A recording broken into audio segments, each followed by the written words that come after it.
All right. Let's call the board to order. We haven't been doing that, and I like to do it. Call the names out, Melissa. Mayor Owens? Here. Mayor Pro Tem Selby? Here. Commissioner Stetson? Here. Commissioner Collins? Commissioner Clissold? Here. Commissioner Mann? Here. Commissioner Wickstrom? Here. Okay, we had to have adoption agenda. Can I have a motion for adoption agenda? I motion that the agenda be adopted. Is there a second? Second. Moved and seconded the adoption agenda. All in favor, say aye. Aye. Opposed? Ayes have it. We now have a consent agenda. Can we have a motion to the consent agenda? Mayor, I don't think that's necessary. We don't have any items All on right, the that's consent good. agenda. That's one more thing we don't have to deal with. So we'll leave it blank. Henceforth. Okay. Item 4 on the agenda is presentation and reports. And the first thing we have is from our friends at Music Fest. They put together a video recapping their summer over at Festival Park. And so we're going to show that to you all. But Rebecca and Brad were not available to attend this evening. He is out of town and she is home with a sick child. But she sent some notes for me to read that I'm going to go ahead and read, and then we'll show the video. So she says, "Good evening. While we are sorry we are not there to be in person to meet and greet you all, we hope that you will enjoy watching the recap video of the Music Fest OBX 2022 Summer Concert Series we prepared for you. It was a truly magical summer, and we know it wouldn't have been possible without the support of Roanoke Island Festival Park staff, the state, the town, and all things Manteo that were an integral part of making these events happen. The town police and safety personnel, the restaurant and hotel owners and staff, and the retail shops were all delightful to work with. With that said, we thank you from the bottom of our hearts for the opportunity to bring these events to your town. Our 11-show series brought in over 25,000 people to the town of Manteo this summer. While we know that this can sometimes be disruptive, we feel it was an overall positive experience for the town, concert attendees, traveling artists, and their crew, and of course, the Music OBX family. Many businesses saw an influx of activity that was exciting. There was an obvious buzz around town whenever we visited. We appreciate your efforts with providing parking signs for the residential area, as well as communicating with us about what was working and what was not. We are always open to working together to not hinder the residents of Manteo as much as possible. We look forward to continuing to bring positive events and energy to Manteo in the summer of 2023 and hope to grow the experience alongside the local businesses while preserving the quaintness and beauty that the town provides. If you haven't had the opportunity to join us for a show, we hope that you will come out in 2023 and see what the buzz is all about. Brad and Rebecca Myers, Music OBX.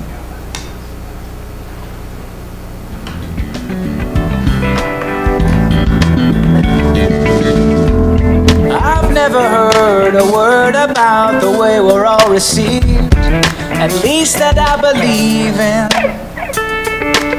And I know traditions tell it, it's different and they spell it all out to read.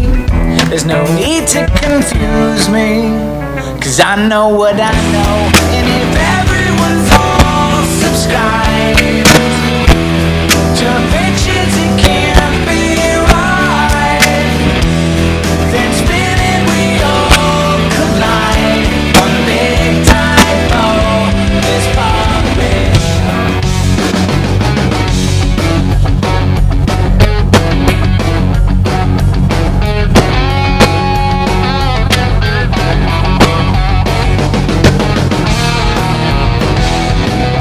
How much more can be ignored?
watch a train underneath the Louisiana moon.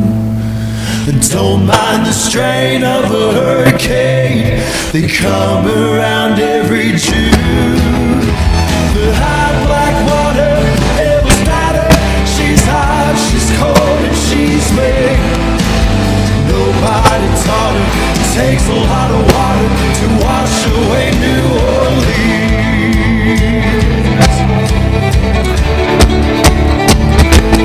New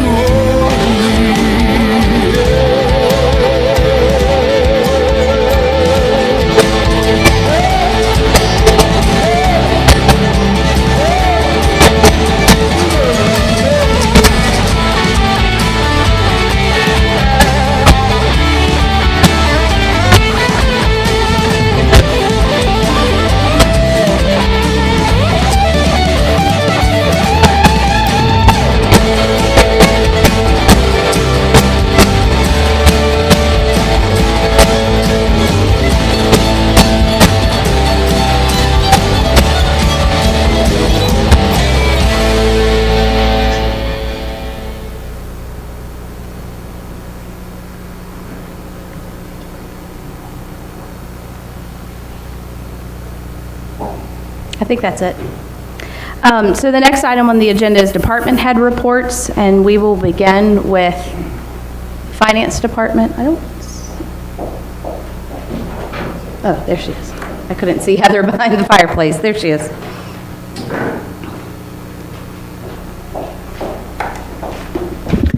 Hi, this is Heather Dowdy.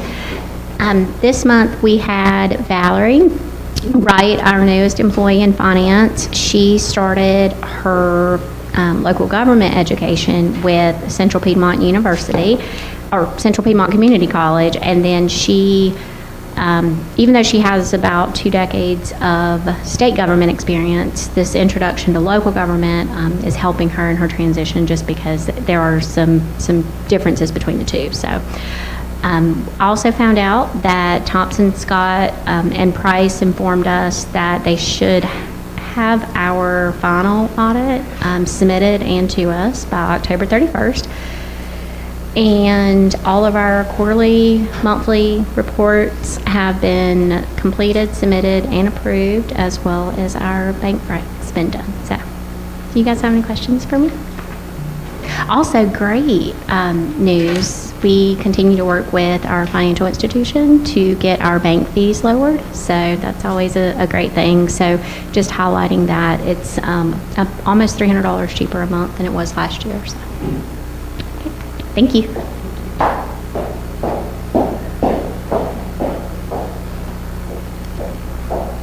Good evening, Chief Haskett.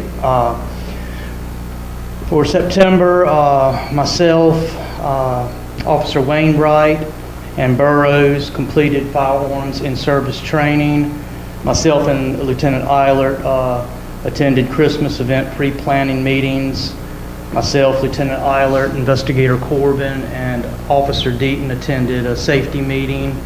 Lieutenant Eilert instructed radar LiDAR at the Nags Head Police Department for surrounding law enforcement agencies.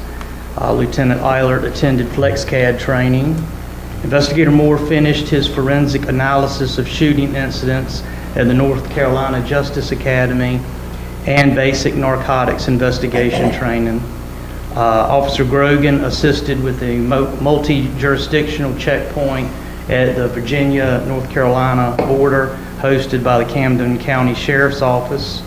Officer Deaton, Burrows, they helped with the Police Advisory Board at the Manteo Farmers Market. Officer Lassen, Investigator Corbin assisted with traffic control for the Dare County Motorcycle Toy Run. Officer Rhodes finished his K-9 training. He also attended firearms pre-qualification at the North Carolina Justice Academy and community-oriented policing at the Justice Academy. We had, for September, we had 7 arrests, 56 citations, 17 warning tickets. We also had 17 investigations. 14 of those have been closed and cleared. 3 are still open and active. We had 1,908 self-initiated calls, 145 dispatch calls, for a total of 2,053 calls for September. That's all I have. Do y'all have any questions for me? Thank you. The next department is the planning department, and Matt is out of town today, meeting with a doctor about an injury that he has had. So I'm going to give his quick update, which is that the planning board attended a virtual training through the UNC School of Government. Matt has completed now, this is September's report, but now he has completed his second week of the certified zoning official training through the School of Government. We continue to have discussions with Woda Cooper, who are the developers that have the development agreement with Dare County for their Bowsertown site beside the West Side Boat Ramp. And Matt, just this week, has been in communication with them. And also, he assisted me greatly in preparing for the quasi-judicial hearing that we continue to have. And then further, for emergency management, they completed 5 fire inspections and 1 technical plan review. They updated the 2022 emergency operations plan, investigated a lightning strike at 1133 Pirates Way, and then, of course, the statistics for the building permits are provided to you there. Frankie, you're up next.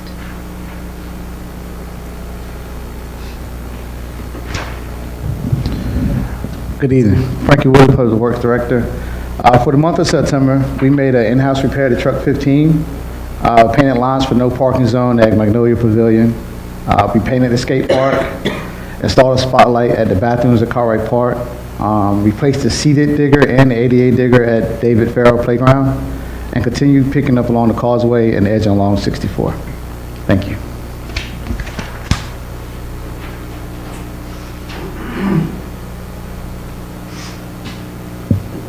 Good evening, Josh O'Brien, Water and Sewer.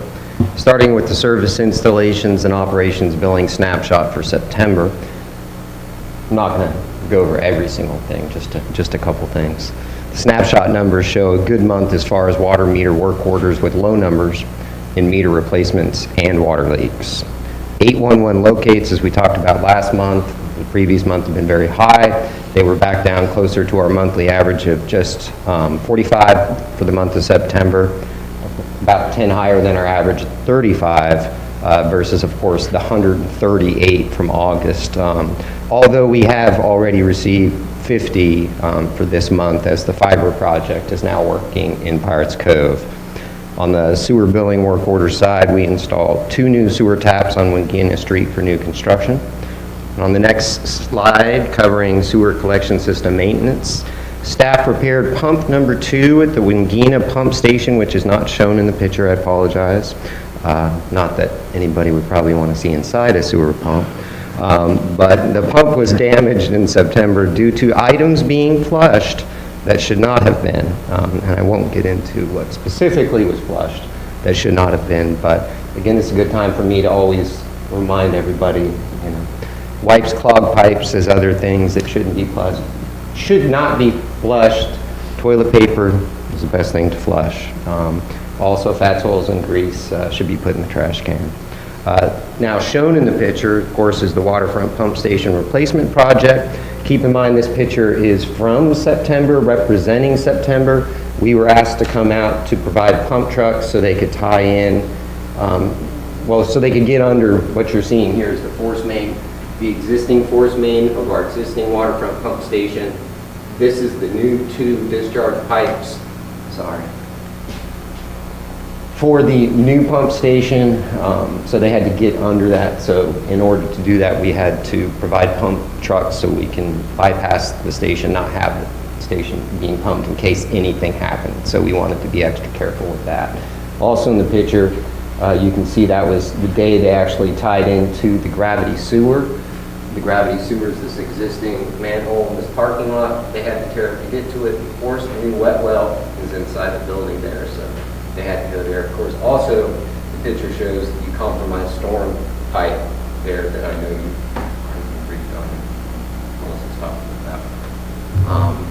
Also in September, 2 staff members had the opportunity to leave Manteo for distribution and collection school. Cameron Morris attended C Distribution Certification School in Morehead City, and Devontae Armstrong attended Grade 1 Collection School in September, also in Morehead City. Though, of course, this does not cover everything that we accomplished in September, that's all I have for now, unless there are any questions. I do have a question. Yes, ma'am. I know we had talked about, we had presented about the sewer and about people putting different things in the sewer. And I thought the discussion was that we were going to put it in a reminder on water bill. Did we discuss that? Like, somewhere, yeah, I heard it somewhere, maybe reminding people to flush items that's flushable. We can do that. Yeah, I thought we talked about it. We've done some videos in the past. They actually, it's a couple years old, but they did it was kind of funny. I mean, a nice video about it, but we could certainly do that on the water bills.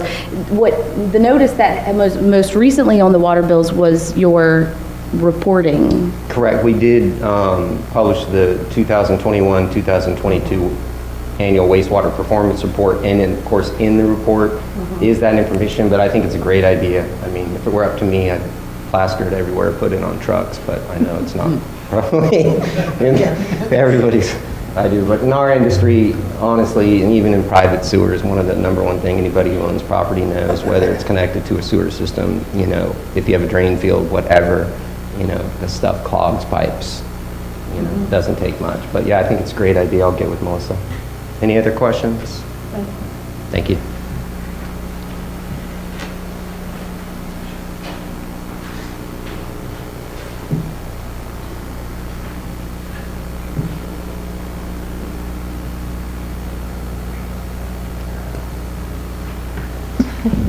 Good evening. I'm Michelle Bunce with Community and Economic Development.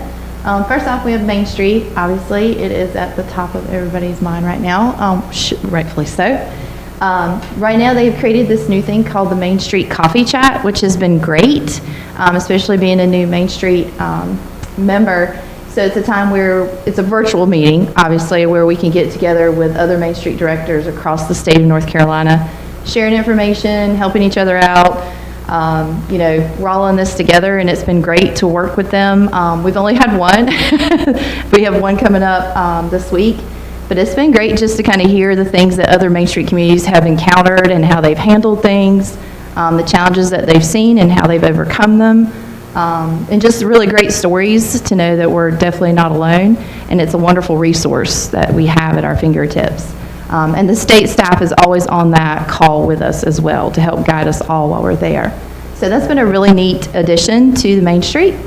And then the Main Street Advisory Board members, I mentioned this last month, they actually had some homework, and they went out in the community with other community members to basically look at the physical environment of our town is essentially what this was, and it's called the Main Street Basics Design.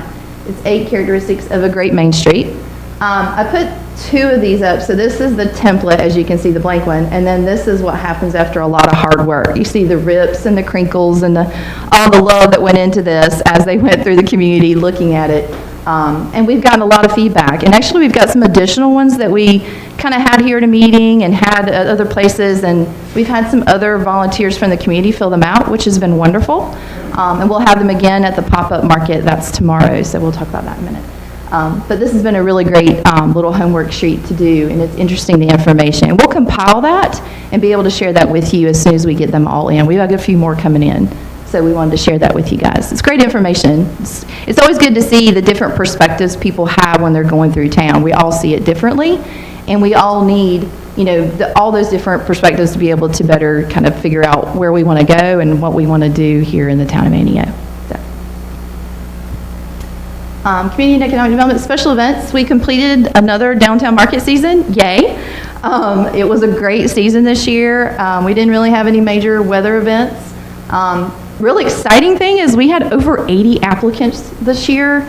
which was up from the like little over 30 last year. So that was super duper exciting.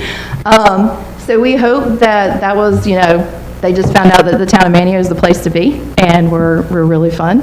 And it is a family. They actually, this year, they were outstanding group. They all helped each other clean up, load their vehicles. They just were a really wonderful group of vendors this season. And they were so excited, they wanted to do a pop-up market. I'm gonna add that in real quick for tomorrow.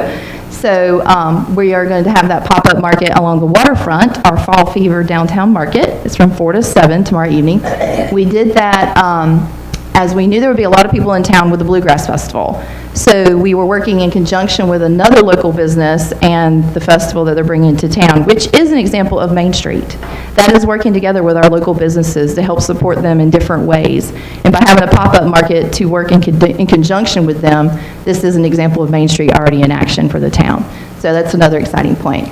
The town of Manteo obviously will have a booth at the Harvest Celebration event for the U.S. Capitol Christmas tree, which is really exciting. We're one of the very few towns on the tour that asked to be a part of it and wanted to be there. And they're very excited that we had that initiative. So it will be on November 5th in Fletcher, North Carolina at their agricultural center there. So we're just kind of excited to be with the group and kind of learn more about them and this event as it goes, and just kind of develop our partnership with the U.S. Park Service, which has been great, and especially with our local Park Service here at Fort Raleigh. So, and this was just some cute photos from the market. It is a beautiful market. The waterfront, we just can't beat it, the view from our waterfront. And then we had all kinds of new vendors. We had drinks. Some of the vendors kind of brought their own drinks that they made, and we had Island Snowball this year for the kids. So each year we're going to add some new things to the market to kind of reinvent it each year, which is always important when you have events. You got to keep them going. So next one. And these were fun. This works, right? Okay. So we did these, I mentioned this last month, we did these little video clips of the market vendors. It was just something kind of fun, like get to know the market vendors. And one of the really fun things that we had this year is we had some students, some Manteo High School students that participated in the market, and they were there every Saturday. One group was there every Saturday, and the other young lady was there as many Saturdays as she could be. But this is their little video clip, and I thought it'd be kind of fun just to show the students, and they were always excited, so you can kind of see this in their little video clip. Hi guys, I'm Brianna. I'm Alexa. And I'm Haley. And together we're Crafty Cranes. I do most of the knitted items as well as the night lights. I make all of the soaps, pom-pom earrings, scrunchies, and all of the origami. And I make all of the jewelry. Come out and check us out every Saturday at the Manteo Market. So these kiddos were really sweet. It was a group of 3 of them. 2 of them actually are the daughters of Diane Bognich, who works for the Visitors Bureau. Those are her 2 daughters there. And Haley Hurd is actually the daughter of Joe Hurd, who is the town planner for Duck. So they were an outstanding group of kids from Manteo High School. I say kids, young ladies from Manteo High School. And they are actually going to be at the Fall Fever Market tomorrow evening as well. So, and they have tried to encourage more students to participate in the actual market for next season. So we hope to see more of them. It was great to see a different age population of the market this year, and that was definitely a goal of the market, and we hope to continue to work on that. So that's it. Thank you.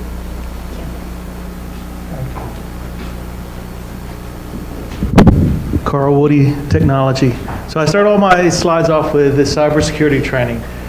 Call center scams. How many calls do you get a day? I get the Medicare call, I get the final expense call, I'm like, am I going to die soon or something? Why are these people calling me? Well, they're all scams. So, I mean, the biggest thing you want to make sure is always verify. Somebody's going to call you, and some of these numbers are local. So it's like, I got a call from a restaurant the other day, and I said, you got my order? And they're like, no, but we have your death benefits that you can sign up for. And I'm like, so, but yeah, they spam numbers and everything. So always verify the phone number. If you get an email, always verify the subject line and go through your email, because there's a lot of different things you can look at to verify if it's a scam or not. Never give them access. Never give them access to your computer. Don't give them any information. Just hang up on them. And, again, we always want to, check the emails, scrutinize the email. The biggest thing is look at the center. They'll probably say they're one person. If you look at it, it's probably some misspelled name or something in there and so forth. So, and the biggest key is if it looks strange or suspicious, do not trust it. Help desk tickets, we have 27 help desk tickets, 23 were completed. I put a list of projects on here that I'm working on. So we have the body camera project, we got the surveillance camera system that we're upgrading. We're still working on kiosk videos, or we're upgrading the desk phones. We're implementing online access to the cemetery. We're researching access control for town hall and water and sewer. We've just finished replacing several tablets in the police vehicles. We're working on upgrading some of the audio video equipment here in the boardroom. We're prepping all the old equipment for auction. We're working on improving security and internet access at Cartwright Park. And then we're almost done with the SCADA server and software upgrade. So there's just a few of the projects that I'm working on. Any other questions? That's it. Is the surveillance camera working at the park, state park? I don't know if you remember when the line was cut and we had a contractor rerun the line, but they still got to terminate it at the top end. But that camera is going to get replaced, so because it's old and just needs to be replaced. But no, it is not working right now, but it's on the list to get fixed during this upgrade and so forth. So, but, any other questions? No. All right, that's it. That concludes our department head reports, Mr. Mayor. The next item on the agenda is public comment. Members of the public are invited to address the Board of Commissioners on any topic. Public comment is not intended to require the board to answer any impromptu questions or take any action on items brought up during this period. Speakers will address all comments to the board as a whole and not one individual. Discussions between speakers and members of the audience will not be allowed. Time limits are 3 minutes per person or 5 minutes per group. Please come forward to the lectern and identify yourself so that your statements can be recorded.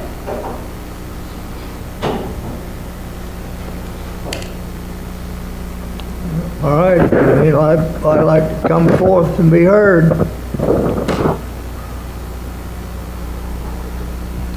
All right, I ask one more time, would anybody like to be heard at public comment period? All right, we'll close the public comment period.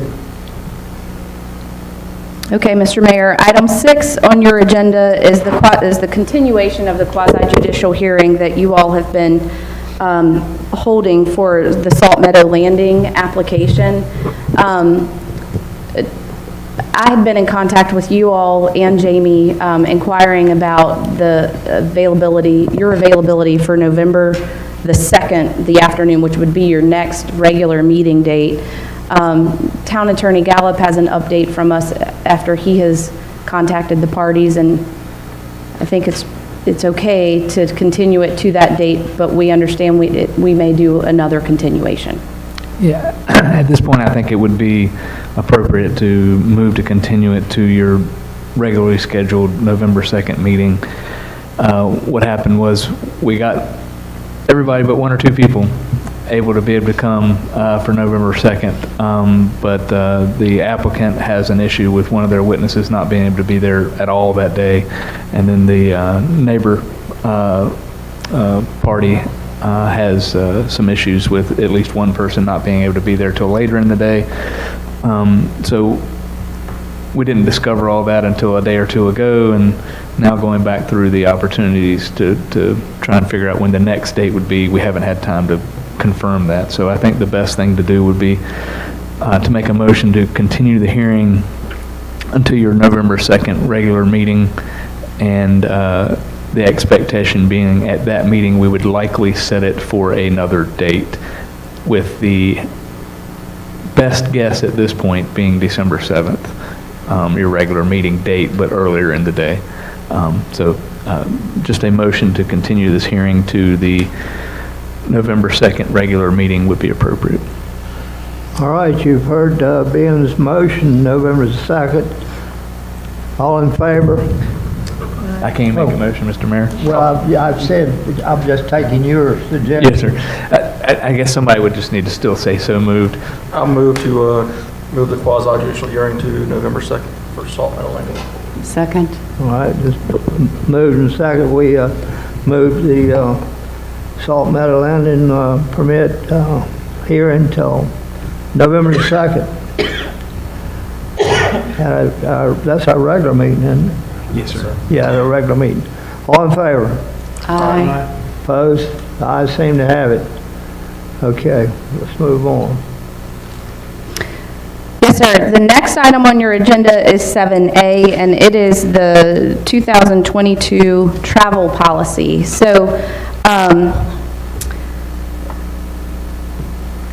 as I am getting familiar with administering some of the policies that we have here in the town, it has become apparent that they need some updating. So I have worked and drafted what is presented in your agenda packet tonight as an updated policy to be adopted. The existing policy is less than a page and a half. And leaves opportunity for a lot of gray areas. It was adopted in 2004. And so at the recommendation of Mr. Leidy, I used NAG's heads as kind of a template but made it appropriate for our finance department and our staff. So what you have is what I began with was NAG's heads policy, but then made it suitable for the town of Manteo. And that is presented to you for adoption, or if you have comments and would like to make some edits to it, I'd be happy to do that as well. Are you ready now? Yes, sir. Why don't we open up with comments first from the board and then go ahead and try to adopt something tonight and have it over with. Sherry? Any comments? No. Eddie? No, sir. Todd? No, I read it, and it seems to be consistent with, I think, everybody else's. Yeah, we do need a travel policy. I concur. Ruth Jane? No, sir. No. Ready? All right, we're ready. So a motion would be appropriate at this time for adoption of the travel What kind of policy. motion, what would you make? Adoption of the policy. Make. I'd make a motion to go ahead and accept the 2022 revised travel policy for the town of Manteo. All right, is there a second? Second. Motion and second that we adopt the 2022 travel policy as presented by Todd. All in favor? Aye. Opposed? The ayes have it. We have a travel policy. Great, thank you. Item 7B on your agenda is discussion of the zoning ordinance. So this item on your agenda is kind of the result of a number of conversations that you all have had at the dais or we've had individually and that I've had with Planning Board Chair Northrup. So the Planning Board does not have any active applications coming to them that we know of at this time. So it's an appropriate time for them to start digging in on some issues. And so what I thought would be appropriate is that you all have a general discussion of maybe things that you all see as priorities that we could then turn and work with the planning board and bring back to you all with their recommendation for adoption at your later meetings. And Chair Northrup is here tonight to listen in on what kind of recommendations you all have and where maybe they should get started on this work. Will you not have to be involved in some of this? Yeah, I will have to be involved at some point in some of this. I think I'm looking at some of the ordinances, maybe all of the ordinances, and I'm a little bit farther behind on that than I expected. But my goal is to look at it from a procedural perspective primarily and to try and bring forward the policy perspectives that have been there historically. Those policy perspectives may also be in need of changes just as well as the procedural aspects. It's just as a lawyer, that's not really my bailiwick. I can certainly come up with some ideas, but it's really the planning board and this board and the staff that drives the policy concept. So I think it's kind of a combination of things. So I would be involved at some point in some way and probably do a fair amount of the drafting either way. Okay, the reason I asked Ben, I just whispered to him, but I'm glad he come out public and said what he said. As you all are aware, that I, for one, have been very perturbed about some of our ordinances. Not that they're good, not that they're bad, but they are illegal. And if some of our ordinance today would come before the court, we would lose, because they're too broad and too many of them, and some of them just don't work in a day's time. The legislature just passed a law. When, Ben?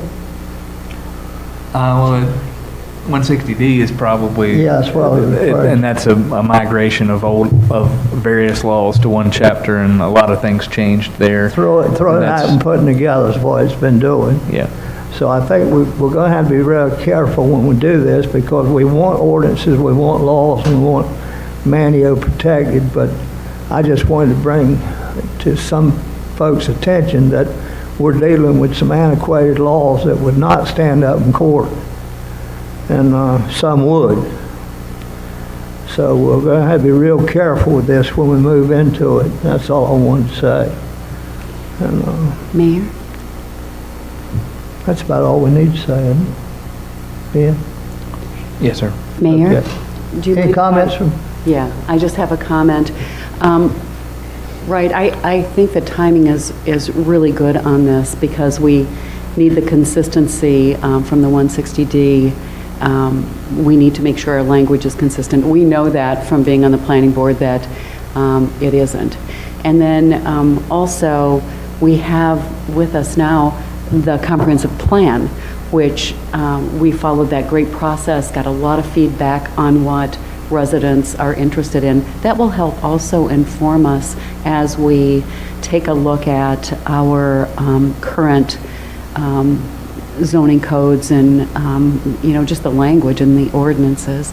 And, having been on the planning board, there were a lot of things that bubbled up that really do need to be looked at, whether it be changes that we need or just definitions of what we're talking about.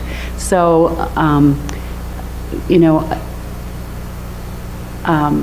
well, there are a number of things. I think we need a list. I think we need to prioritize what it is that we want Ben to look at, because there's a lot there. And I think the sooner that we do that and create that list of priorities so that Ben can look at it, then we can start pulling apart and, making some really important decisions about what might be coming down the pike at some point, in the future. So anyway, I would love to work on that, just having been on the planning board. I would love to just sort of peel it back and look deep and come up with a list of whoever else might want to work on that. I don't know if anybody else would, but like I said, we've encountered a number of things that I think that really need to be studied and looked at, and probably changes made, just as you've mentioned. I think it's a good idea. We'll take it under consideration when we get going in this. We should keep you in mind, because you have the experience of being on the planning board and chairman of the planning board, and with the background to go with it, Sherry. So I would suggest that we keep Sherry in mind when we get going on this. And I have something I want to bring up. I'm not going to bring it up tonight. I just want to bring it up for discussion along these lines. As you know, the mayor does not have a vote in Manteo. That has not always been the case. I don't know when it was changed. I don't know why it was changed. I'm not going to ask for it to be done while I am mayor.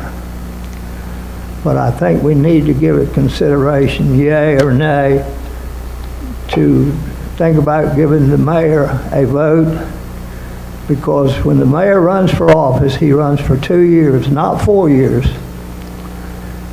He's voted on by the people. In other words, when somebody votes for the mayor, all they're doing is voting for the seat.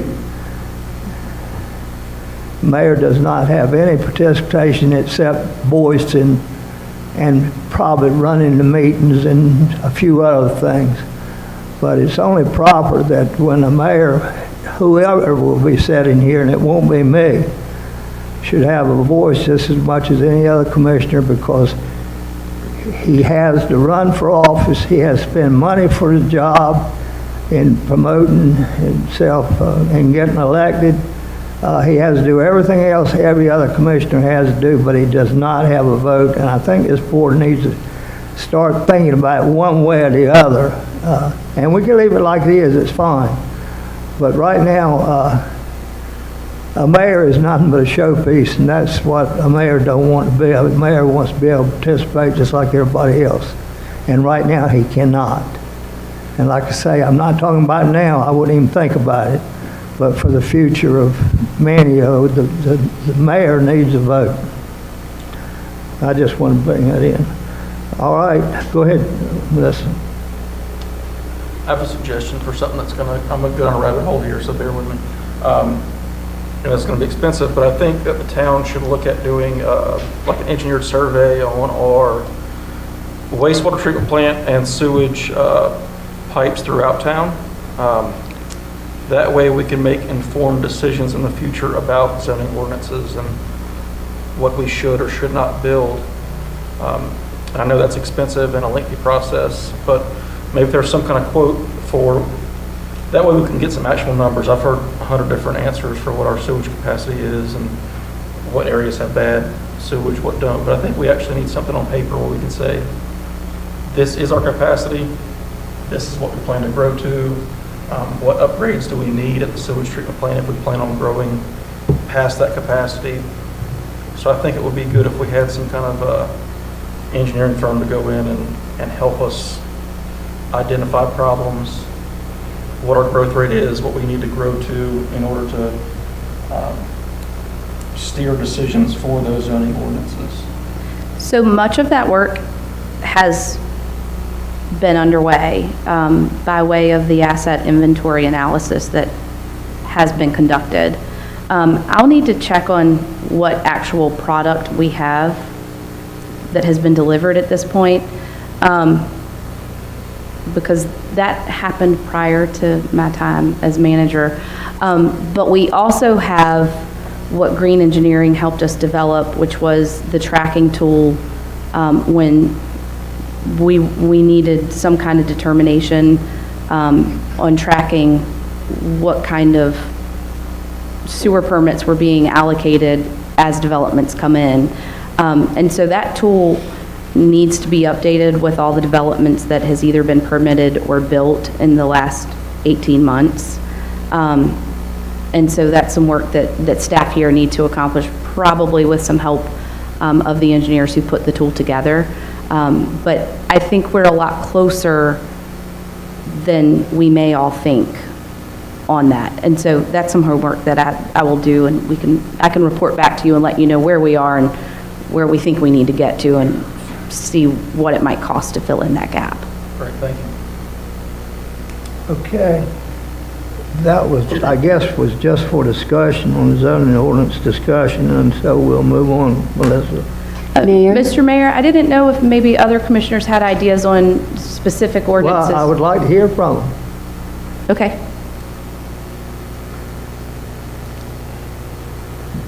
Mayor, in that same vein, I think Eddie is exactly right. I think making informed decisions is so helpful to us when we've got information that we can, put into the equation.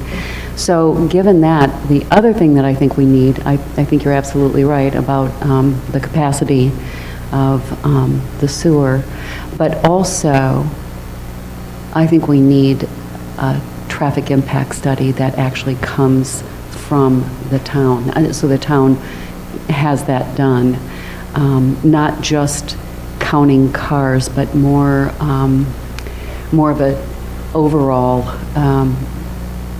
overall transportation study, so that we can figure out truly how many people we can allow in a development. I mean, how many cars can we allow in a development the way that it is, or what might we need to accommodate more, or more connectivity in the future.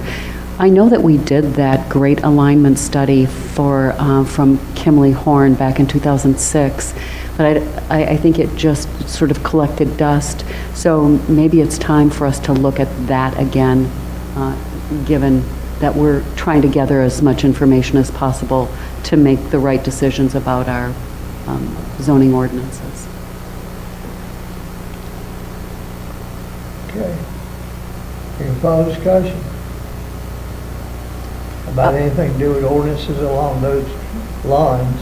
Just the constitutionality of the sign ordinances, our language around that, just because that keeps coming up so much. So however, we need to, the signs, miscellaneous yard signs have been a hot topic in the last year. Business signs, I mean, we've all heard it. So just some clarity in that language, just so that it isn't a problem, I suppose. And then the feral cat language. The county has an amazing set of ordinances, or language in their ordinances around feeding feral cats. And I know the state allows it to be municipality driven.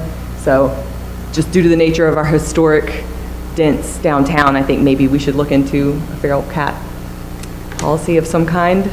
I don't know how it would be enforced, but maybe the language will at least deter what we have happening. So that's all. Okay, we can't discuss all of them tonight, but that's a good idea, Routine. Any other discussion?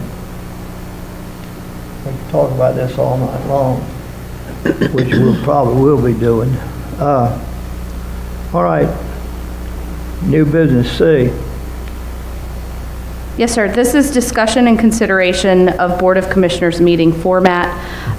So I thought this could kind of be a catch-all to discuss some things that have been recommended to me, and so you all could have a discussion and maybe we can find where the consensus lies.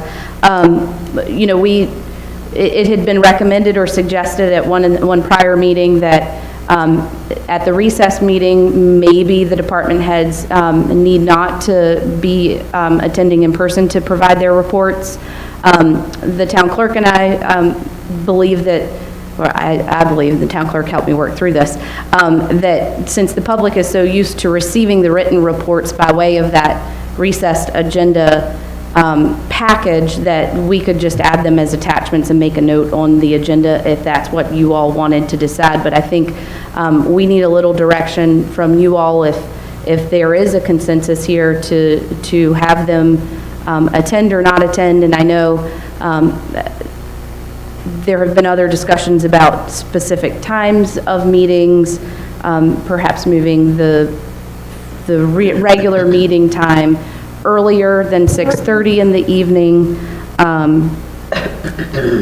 When I first started working for the town, this meeting, there was an understanding among the board members that this meeting was more casual and a workshop, and there were not actions taken, so zoning hearings and things like that only happened at that regular meeting of the month.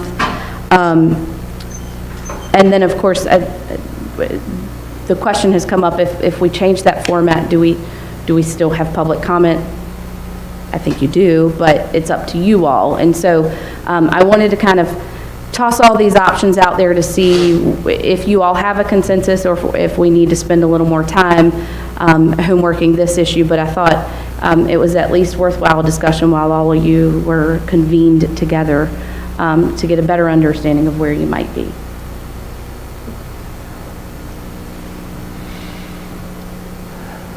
All right, discussion. Have we, you talked with the department heads?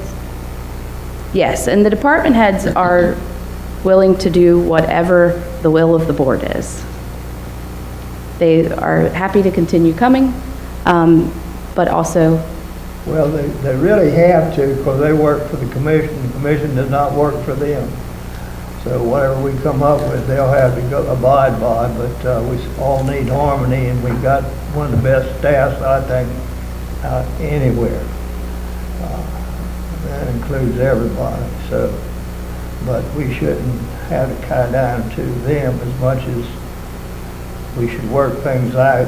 And like I think you just said it, we have 2 public comment periods where we only need 1. That's the first regular meeting of the month.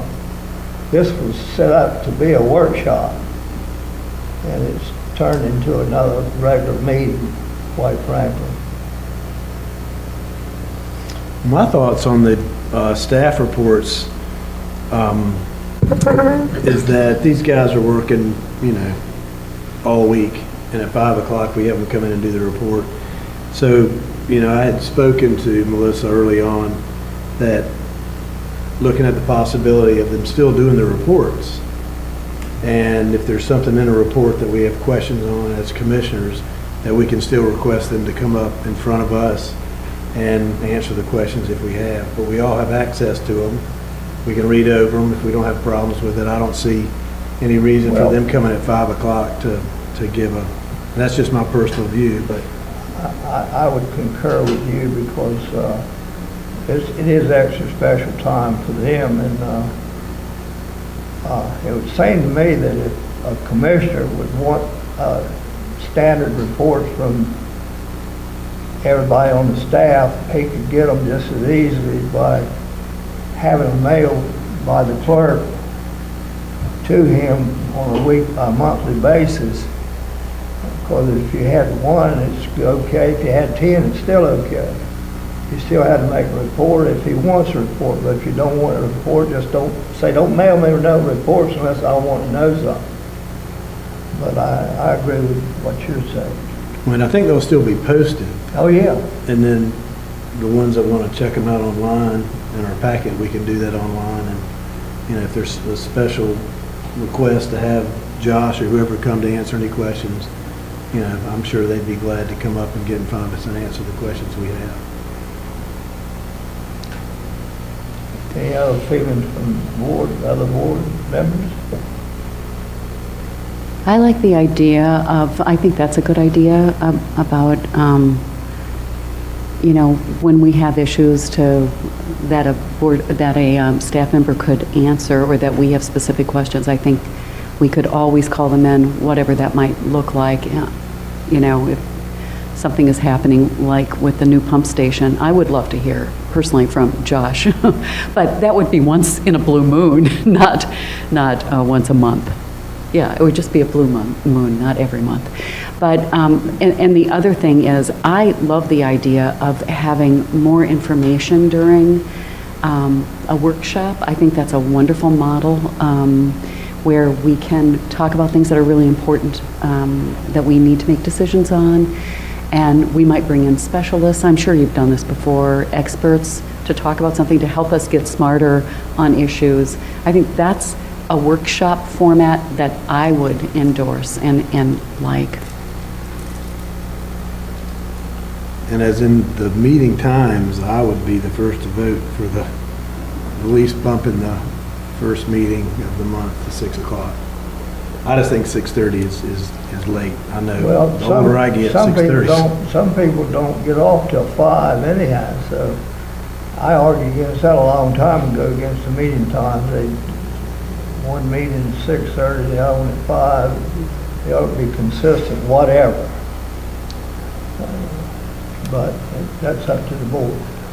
I actually agree with all 3 sentiments here. I like a consistent time, so whatever it is, 6:30, doesn't matter to me. But same time to me, I have a simple mind, so I like simple numbers. And then I like the format that the department heads report, but I think you could, not to put any more work on you, but you could probably give us a brief Cliff Notes version of it without having them to come in. And if they're needed, then come in on an as-needed basis. And I'll probably be the odd man out on this, but I agree. I think it should be a meeting where we have information from from people, probably a meeting where we could set our quasi-judicial meetings from here on out. That could be that type of meeting, but I also, I like taking action if we're all here, so I know it's a workshop, we're supposed to be a workshop, but I feel like if we're here, let's act and vote and make things happen twice as fast, even though it's still very slow.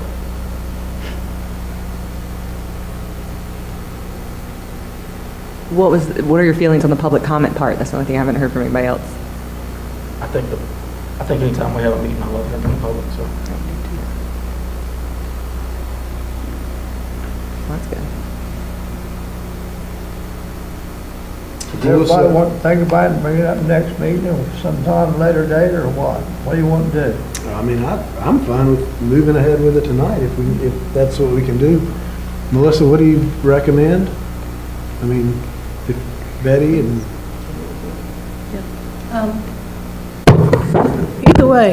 Either way, I think we should notify the public. We should, make a decision tonight.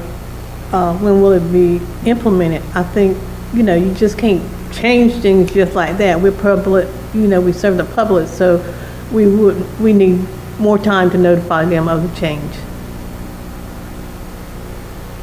If it's a change. So we could make changes tonight, but not implement them until a later date? Well, tonight you would be adjourning to November the 2nd at some time. You all set that at the adjournment of this meeting. So if you change it, then it would be on the agenda, it would be noticed. We could do additional communication as needed. We have a couple of weeks to be able to do that. And if that's not an appropriate amount of time, we could start doing it in December or some other date. I just think the public need to be informed. Yeah, December would probably be the appropriate time, the first meeting in December, to have everything set and notified and let the public know about it. I'll kind of echo your ideas about the water bill. It'd probably be a good advertisement on the water bill. Any meeting time changes. Yeah.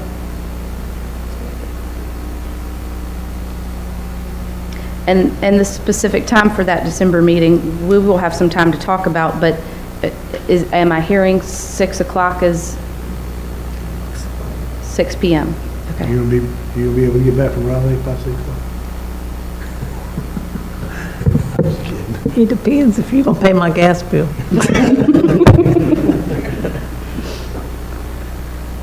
Yeah. So everybody's good with 6? I'm good. I'm thinking about people that have to work, and when they get off at 5, they immediately have to come here, and that's not really fair, to tell you the truth. 6 would be much better than 5:30. So 6 for both workshop and... Yeah, that'd be consistent. I'm good with that. How does the board feel about it? We're all in agreement. We got to make a decision. You're going to have to vote on it anyhow. I think everyone's shaking their head. And I'll just recap, Mr. Mayor, if I could. So what I'm hearing is a 6 o'clock p.m. meeting for both the regular and recessed meeting each month, beginning in December. And then both meetings will continue to include public comment as an agenda item on those agendas. Department heads will be heard from on an as-needed basis. And I think that's it. And of course, we'll study whatever topics you all need to be studied at the recessed meetings. How do we determine the topics, and then how do we make that happen? So how do we submit those? In other words, and what gets priority? I'm not sure. Is it him? We submitted. I didn't hear you. I said I'm not sure. About what? He didn't hear Sherry's question. About adding items to the workshop agenda? Like if she has an idea for something, what's the channel for getting it added to the workshop agenda? Oh, I would think you can do that anyhow, commissioner. You voted on to serve the people and bring up their wishes, so I would think the commissioner can bring up anything he wants at any time. So if we were going to do a deep study into something, for example, Passenger ferries. passenger ferries. There you go. And then we might have an expert come in and talk about it. How does that particular subject get on the agenda? And when do we do that so that there's time to schedule and, make sure that everyone's aware? You might want to do research ahead of time. Yeah, you want to know the flow of it. The process. Yeah, process flow, or we call it flow. You can make that request to me. We'll work on the research portion and get it teed up, and if we have the appropriate amount of time to be able to do that, then we'll get it there. I would say, please keep in mind, like, if you have a really great idea, give it to us so we can go ahead and package it together for you all in advance. The agenda goes out Friday prior to the meeting, so we'll need some time to do our homework before bringing it to y'all. Good. So is that good, Sherry? Like, it goes to Melissa, and then it goes to the mayor and all of us, is that? Right, and we may get a list that we can, go 3 months out and. Sure. Yeah, that's really nice to do, because then you know what's coming and you can do some thinking about it. Especially if items are tied together. Yes. Yeah, like related topics, yeah. Exactly. So it'd be nice to have a calendar of what events are coming up or what discussions are coming up. Yeah, that'd be good. We can do that. I have what I need on that topic, Mr. Mayor, so you can go on to mayor comments and concerns. Do what? Mayor and commissioner comments and concerns, you can move on. I've got what I need for the format of the meetings. I ain't heard, what did you say? I said, you can continue to the next item on the agenda, the comments and concerns from the commissioners and you. I've got what I need for the format of the meeting. Okay. All right. That's it then? We move to number 8? Yeah. I don't have any comments. Sherry? No, I'm good, thank you. Eddie? No, sir, thank you. Todd? The only comment I would like to say, and I brought it up, I think a few times, is I would love to be able to look more into that striping of the parking downtown, at least Queen Elizabeth, because we lose 4 to 5 places, parking spaces, each day with people, and they don't know. I mean, they just don't know. But I think a simple stripe in certain areas would add quite a few parking spaces during the day. And I know James had brought that up and showed slides and everything else, but I just, even if we just start with Queen Elizabeth and see how it goes, then if it works well, maybe we can branch it to Sir Walter Raleigh or which other streets. But other than that, that's all I've got. Okay. Well, why can't you and the town manager get together and try to work something out and bring it to the board and let's get it done? I'm just not sure of the procedures, since that is a state road, if we have to go through the state or if we It's not a state road, is it? send Ricky or Or there's only one state road in town. Oh, it's Queen Elizabeth Avenue is a DOT road. Do we have to ask the Highway Commission permission to do our own streets? Queen Elizabeth Avenue is a DOT street. 400. Yes, it's a DOT street. Yeah. And so I think we would need to coordinate with them. But do we coordinate them when we paint the curbs yellow? Well, we just repaint the curbs yellow. They've been painted. No, there's been some new curbs painted yellow. I'm just saying, I think that'd be a big help, but if we need to go through DOT, that's great. If not, I don't know why town staff can't go out and measure 20 feet and... I'll ask. That's DOT. what I don't understand why we can't do it ourselves, just get with the board, whoever wants what, however they want it, and you do it, and then you take care of it. But I'm not in favor of paying to have a study done on parking spaces. Sure. Got I that. think we can do that in-house. Are we square on that one? Yes, sir. Daryl's not here. Ruth Jane? So I met with Stephen Burt, the senior economist that's working on another passenger ferry study. I've read every passenger ferry study I could find as far back as 1993. I understand this topic has come up a lot in our area, but we're in kind of a weird special moment in our national history where our president has just recently slotted $300 million for waterway and transportation ferries. So looking at this study, the one I'm sure it's all been forwarded to you guys by now, the 3 studies. Again, this would be a good workshop thing to go through. The macroeconomic picture of it is really enticing. Tourists are going to come here. That's never changing. We're not going to all of a sudden not be popular. I mean, it's great we're popular.